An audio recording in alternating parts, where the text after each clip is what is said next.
everyone, and welcome back to Critical Devastators. Today we are reviewing Superman, a new and rebooted series. Superman is a spiritual successor to the old franchise. Now, Superman for this from 2025 is a new input of the series. We have here a new story where we have an older Superman in a different perspective. We also have a different villain, but mostly is Lex Luthor. And we have some friends by Superman who is helping the Justice Gang. Today's review will be partially divided into two parts, the good things and the bad things. I will present the good things, and my co host Black Wolf will present the bad things. So get up and stay tuned for our Superman review. The good things about Superman. This, as I said before, is a spiritual successor of the old Superman that was interpreted by Christopher Reeve. This in this series or this reboot, we have a more human Superman who is not seen almost as a god, or he doesn't want to be seen as a god, and he is more human, more emotional. And we also see here a future Superman where he is also in a relationship with Lois Lane, where we have conflicts and more human discussion than always saving the day. Although he has some confrontation with his villains, like Lex Luthor, other extraterrestrial beings. He also has a correlation or the beginning of the Justice League, but this time it's called Justice Gang, a little bit strange, who also collaborates with them, but he is not directly parted of the Justice Gang. He will maybe not, will take part of it. Also, we have here a new friend of Superman who some of you may know or may not is his canine friend, Crypto. Mostly he has the fun of the movies. He's very interactive, very funny. He chases monkeys. He is Crypto and he's behaving like a dog, but is also a super dog with a lot of potential. We also have here the character Louise Lane, who is very good interpreted by her actress, but we have here a more dedicated Louise Lane. She is in conflict with the relationship between Superman and her daily work. Should she concentrate only on the work as a journalist, or should she confront her relationship problems with Clark Kent alias Superman? We also have here a very interesting input. Also, in the series, we have other characters that are present, like Metamorpho. Although Metamorpho is an antagonist and very powerful villain in the Superman series, here we have a more humanized, a more parenting villain. He's not concentrated on doing bad things, but he is now a good guy. And also at the end, we have here that Metamorpho is helping the Justice League and Superman in the fight against Lex Luthor. Lex Luthor, the villain, is a little bit strange. He's very egocentric, very good interpreted by the actor itself, Nicholas Hoult, who is presenting a more digital and more powerful Lex Luthor, but he's also human. He doesn't want to take the power, but he is still against Superman because he still thinks that Superman is an alien and who wants to take over the world. The Justice Gang is interesting, but they're more funny, except for Mr. Magnific, who tries to input his knowledge and logical things into the situation and tries more. But Green Lantern and Hawkgirl are just bystanders more, just making some comedy. So yeah, this is the good part of Superman. We have great characters, funny moments, great CGI, action scenes, and I will let now my co-host Black Wolf to put the bad things that are appearing in this movie that makes it a little bit strange or uncomfortable. So James Gunn's take on Superman was a complete disaster. It was to be expected considering his biggest hit so far is Guardians of the Galaxy. And hey, who would have guessed Superman had to be a Guardians of the Galaxy in 2025? Because why not? Now, we begin this movie with Superman laying on the ground in the snow, like Yamcha. Yes, they actually Yamcha'd Superman right off the bat. But unlike Yamcha, who actually proved himself to be a capable fighter and only lied dead afterwards, was because he actually left his guard down like a dumbass. But hey, who knows, right? I mean, Superman laying there, no context, no nothing. He was just beaten to a pulp, no one knew what. But going throughout the movie, we see that he actually got his ass kicked by a robot, which in context, no one knew where it came from or what it was, whatever. After he gets healed a bit, he goes back to kick the robot's ass, but gets his ass kicked again because why the hell not? And during the fight, he is being slung so far that when he returns back, the robot is gone. Unfortunately for him, he doesn't really pay that much of an attention because, or he actually has an attention span of a goldfish because the robot is gone and unfortunately he doesn't even know what powers he has. The robot, as it turns out, is actually one of Lex Luthor's henchmen and comes through a portal or out of a portal right in the building next to Superman. Now, you would have thought, hey, okay, maybe that's a plot device or something, but first of all, it's clearly established in the lore that Superman has super hearing, X ray vision, and a couple of other powers, such as frost breath and so on. Now, you could actually say, okay, Superman didn't really pay attention to anything or whatever happened around him. However, not being able to actually hear out the device's sounds that something opened right next to him, that's just completely utter stupidity to be honest. But hey, again, it's just a James Gunn movie. You don't have to take it seriously.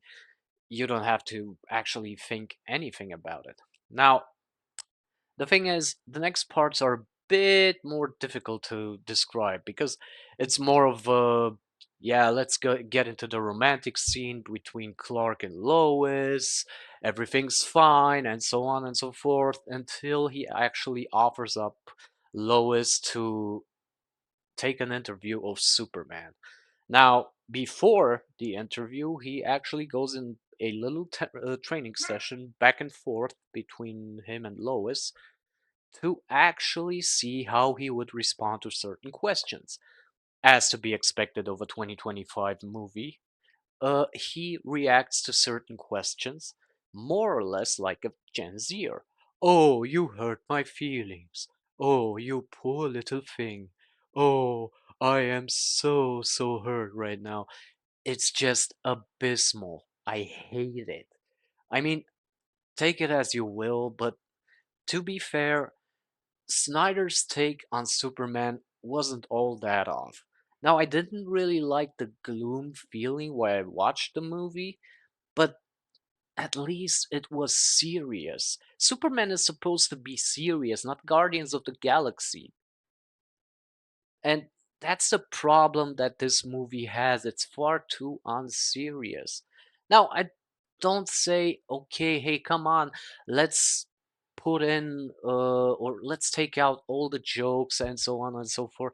Hey, you can put a few jokes here and there, but don't make this entire movie based on, I don't know, let's be Gen Zers all the time, let's feel butthurt every time someone says something bad about us, and so on and so forth. But it's still a very, very, very bad movie. Now, all things considered, after Superman is being set up and he fucks up in a couple of ways, he's being imprisoned. And yes, you heard it. He's being imprisoned after he actually turns himself in by Lex Luthor. Now, you'd actually think this is more or less a Superman movie, so where the fuck is Superman? Well, most of the movie he's actually in a cage, locked up in a different dimension. Who would have thought? Then there's the other part of the movie that I really, really hated from the bottom of my heart. They actually try to do too many things at the same time. Now, I know they're trying to build a cinematic universe just as Marvel did, but at least at the point when Marvel started out, they had a structure. They started out with the main character Iron Man. Afterwards, Captain America, and so on and so forth. So basically, they established the universes, or not the universes themselves, but the universe of Marvel was actually pretty much established throughout the movies that were being set up to the actual Avengers. But Superman is an established superhero in a non established world. Now, with this said, the introduction of the Justice Gang is actually utter retardness from my point of view. And why is that, you might ask? Well, the thing is, you don't have a background of all these characters. Some people might not even know who the hell is Guy Gardner's take on the Green Lantern. Again, then you have the other two morons in that team, Hawkgirl and Mister Fantastic or Mister Magnificent. I don't even know. I don't know the guy. I don't care, to be honest. None of them are established. None of them have a origin point. You don't even know how the hell they actually got together. No one knows how the hell did Superman and the Justice Gang actually came together. Maybe James Gunn thought, hey, you know what? He has a dog. Who knows? Maybe he just went on a walk one day and said, hey, you know what? I saw a couple of guys flying around the day before and I want to search them. Crypto, let's go to the moon and back. Fuck them. Who cares? It's just bullshit. It's utter bullshit. It's disgraceful to make such a movie. In my honest opinion, he should have not written it.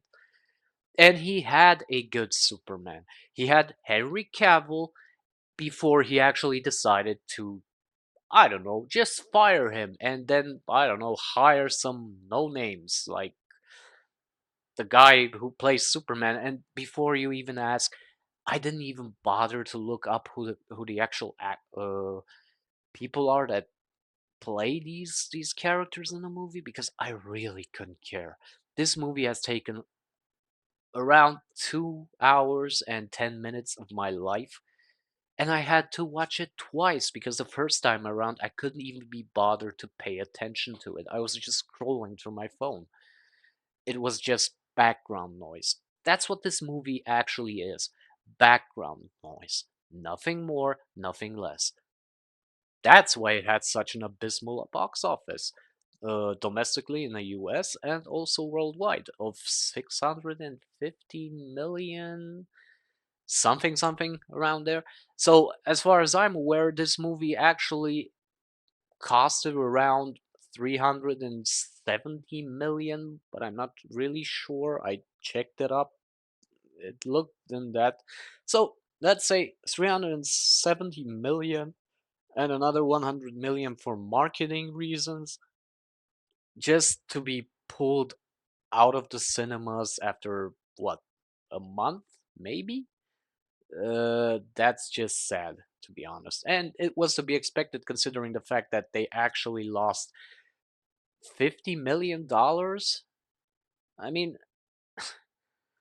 this summer was supposed to be more or less the, let's just say, either the beginning of a new superhero movie era or the end of the era. And it proved clearly it's the end of it. No one cares. Even something as a cartoon, an anime, like Demon Hunter, actually overtook the box office worldwide. It overtook Superman with like 45 million, if I'm not mistaken, more or less, something like that. It's just disgraceful at this point. And you'd say, okay, if it was some kind of a B tier superhero, I don't know, something like Stargirl or whatever the hell, yeah, maybe you could excuse the abysmal box office, but it's still Superman. It was supposed to be something different. But unfortunately, James Gunn doesn't even know how the fuck he should write his heroes. Now, okay, I get it. You want to make something funny here and there, that's okay. But the Justice Gang just comes along as, I don't know, some amalgamation of thrown together heroes that just decide, hey, you know what? It would be great if we were a team at some point. You never know which one of us actually needs help. But enough of my ranting on this. I'll get back to it in a couple of minutes. Now, continuing with the movie, after Superman is being imprisoned and you actually don't see him for most of the movie or throughout the movie, Lois begins to actually investigate his disappearance. And through some magical plot shit devices, which I'm going to call plot shit devices because, yeah, it's plot shit. It has no bearing on anything. I mean, for all she knew, he could have actually flown off to be alone because he was so disappointed about everyone or anything. But because she actually saw him turn himself in, then she thought, "Hey, okay, come on, let's go search for him. I think he's actually innocent." Okay, that's a good start. But then again, you guys were, I don't know, a bit inconsistent there, but who cares, right? Movie's gonna movie. Who cares? Plot's gonna plot, movie's got a movie. Let's move on. Now, she, for some reason, teams up with Mr. Magnific, or I don't even know, Mr. Fantastic. I don't care how the. God, I hate these characters. I swear to fucking God. Why the hell did I even watch this shit? Anyway, they team up through some magical bullshit device and information that Lois pulls out of her ass. They come to the conclusion that he was actually moved through some kind of a portal to another dimension and blah blah blah and some shit and some fucking whatever.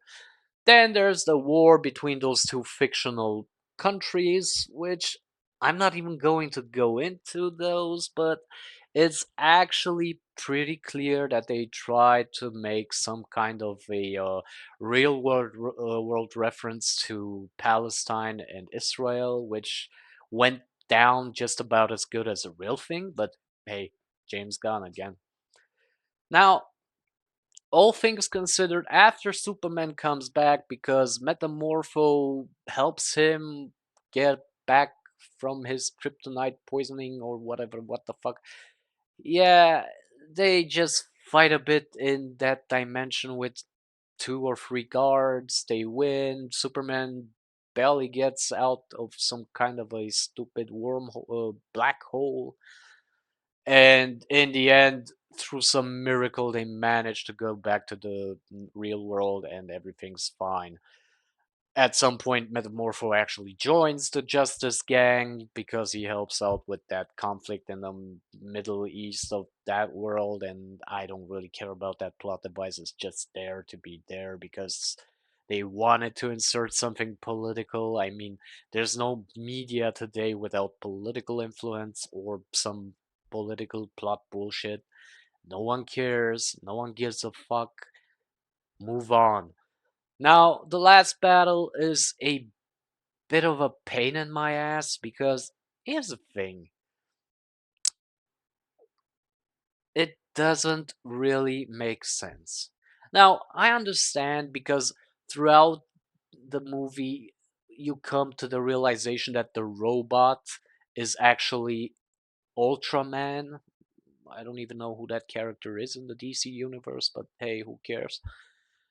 And at some point, you actually see them all fight Ultraman, the engineer, which is, in my opinion, another DEI hire. And yeah, here's the thing, Ultraman is revealed at the bare end of the movie that he's actually a clone of Superman. Now, throughout the fight, Superman gets actually pretty much destroyed by the engineer and Ultraman. Whatever. Now, I could understand the battle going through Ultraman a bit better than the engineer because, again, he's a clone of Superman. He has his powers and so on and so forth. But I don't get the engineer. Now, throughout the movie, it's never established who she is, where she comes from, what her powers are. The only thing we, the audience, actually see is that she can control some kind of nanites. Well, I don't even care what those things are. But other than that, she doesn't really seem to have any superpowers. I mean, she flies around with a fucking jetpack. And even so, she is able to keep up with Ultraman and Superman throughout the battle, which is complete and utter bullshit. If you ever played Suicide Squad Killed the Justice League, just imagine that Harley Quinn can jump from a fucking building and take no fall damage. But then again, Harley Quinn is human. She has no superpowers, only that she's nuts, cuckoo, crazy. And that's what I think of the engineer. Never is she established in this movie to have any superpowers. But hey, again, movie's got a movie, plot's gotta have the plot. And there is the obligatory female character in every fucking movie that can actually keep up with the men. So DI hires, come on guys, we can do this. Fuck it. No logic behind it, but who cares, right? Now, at the end of it, the thing is, yeah, Superman somehow manages, with the help of Crypto, which I'm gonna come back to in a couple of minutes, and in the end, they actually just kick his ass in the black hole that is being teared. It's being actually. It's been tearing the fucking world apart for a couple of minutes by now, but hey, who cares? That's another plot device. Just just don't ask questions. Just move on. Watch the movie. Say yay, great. And that's the whole movie. Now, throughout the movie, at the end, Crypto plays with some monkeys. Don't know where the monkeys came from, but hey, he plays with monkeys. Good for him. Uh, yeah, Superman and Lois kiss, have a moment, blah blah. The actual funny part was that Perry White was a black guy, but he was named Perry White. Now, there's no racism here. I just found it funny that a black guy is actually Perry White. Whatever. And that's the whole freaking movie. Now, there are a bunch of little details throughout the movie, but they're so insignificant to the all around plot that you don't even really bother with them. Then there's actually the second problem, Lex Luthor himself. Now, Lex Luthor is nothing more than an actual evil genius, you might say so. But Lex Luthor has been proven throughout the series, the DC series, the cartoons, that he's actually pretty composed. He's actually pretty cool about his thinking. He always thinks 10 steps ahead and never, ever loses his composure or cool. But here he's actually acting like a little kid, which I hated. I mean, I really hated it.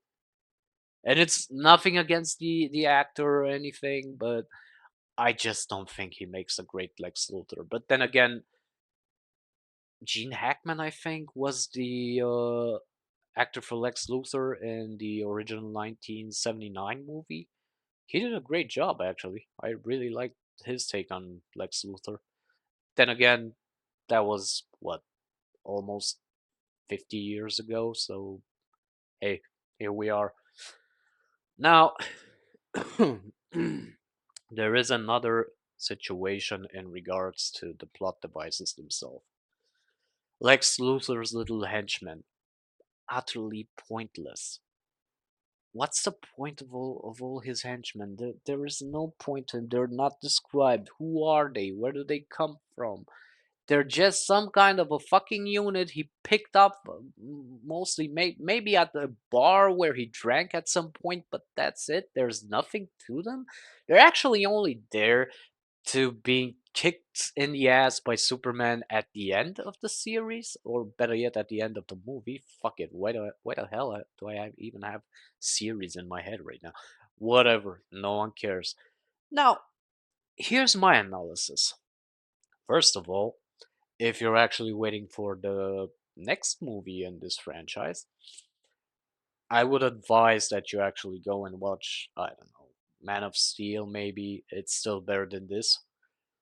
And don't get your hopes up because right now Warner Brothers is being bought by two other companies as far as I'm aware of. In which case the rumors are that the moment they actually buy Warner Brothers, James Gunn will be out of the business. So basically don't expect anything in this franchise. However, after Superman, it is rumored that the next movie will be Supergirl. Now, I'm not really willing to stick my reputation for this, but maybe, just maybe, if the movie is even in production, they will actually let this run out, see how the movie does box office wise, and then if it flops, which, let's put it this way, I don't have my hopes up for this movie.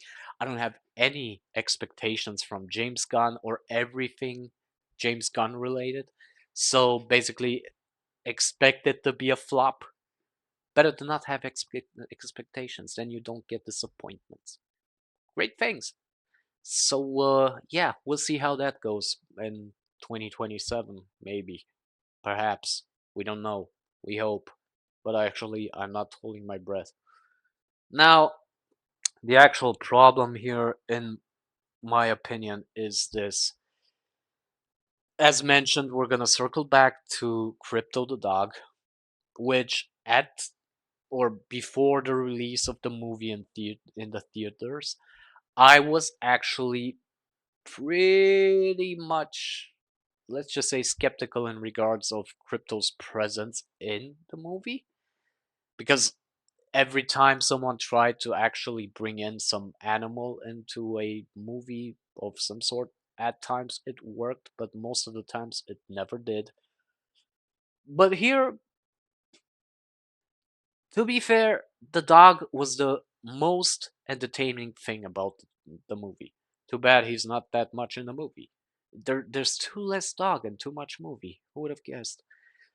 But other than that, if it comes down in the end that your most entertaining thing in your movie is nothing than a dog, then you completely failed the fucking plot point. You missed the plot by 10 miles, even more. So, yeah, the movie was bad. Like, really bad. Now, initially, with my co host, I actually came to the deduction that this movie would be mediocre at best. And I was actually planning to give it a 5 out of 10. But then something magical happened. I know, I'm as surprised as you are. James Gunn came out and, in typical Hollywood fashion, blamed the fans for the so called flop of Pissmaker. And yes, you heard right, Pissmaker. I know it's Peacemaker, but I'm gonna call it Pissmaker. because the second season was not received as good as the first season. First of all, it's not my fault that your season sucks. Second of all, how about you actually try to make something fun instead of putting in political bullshit? Because that's what Peacemaker actually is. It's nothing than LGBTQ and political bullshit that has nothing to do with the universe. Maybe James Gunn isn't aware of this, but normal people, such as myself or my co host, actually watch these things because we want escapism. That's what superhero movies are, fantasy, you know? Or games that have something to do with fantasy. We want those to be non political. We don't want the current deisms in our media. But then again, who cares, right? I mean, hey, we're just the bigots and the fucking retards that don't like the shit they try to put down our throats. But then again, who gives a rat's ass, right? I mean, if the so-called modern audience, for which this movie and the other series throughout the last 5 years were actually made, has proven them one thing, is that the modern audience don't exist. Those people are just fantasies. But hey, you cater on to your little modern audience, and we normal people, we go back to our previous media that was actually good. Now, my problem with this is the following. Now, I'm not American, as you can clearly hear. I'm not American. I don't dislike the Americans. But Superman was always an American brand. Superman stood for what? Truth, justice, and the American way. In this movie, Superman stands for truth, justice, and my murky way of making things my own. And if I don't get what I want, then I'm gonna be pissed and run off like a Gen Zer and actually act like a Gen Zer. Because that's what people want to see these days. Little shits that actually don't appreciate anything. But hey, then again, who cares, right? Now, James Gunn himself is actually a fucking retard. And again, I'm circling back to what I wanted to say in my first instance. In the beginning, I wanted to give this movie the benefit of the doubt, and I wanted to give it a 5 out of 10. That was a generous thing of mine. But then James Gunn came out, opened his mouth, called the people racist, and called them a bunch of other things like bigots and so on, because we don't accept the message. And in the end, I just said no. I'm done with this bullshit. I don't want to accept it. I don't want to swallow it down. I don't care. And James Gunn can actually shovel my nuts. With this was my analysis and take on. So, this is our overview on Superman. From my point of view, this is a success with all its bad parts. So, I will give a note of 8. Black Wolf, what is your note for this movie? I'ma slap this bitch with a 3 out of 10. 3 out of 10. So, an overall general note for this movie is 5.5. So, maximum of 6. It's mediocre. So, yeah, this is all from us. Don't forget to like and subscribe and see you in our next video. Bye.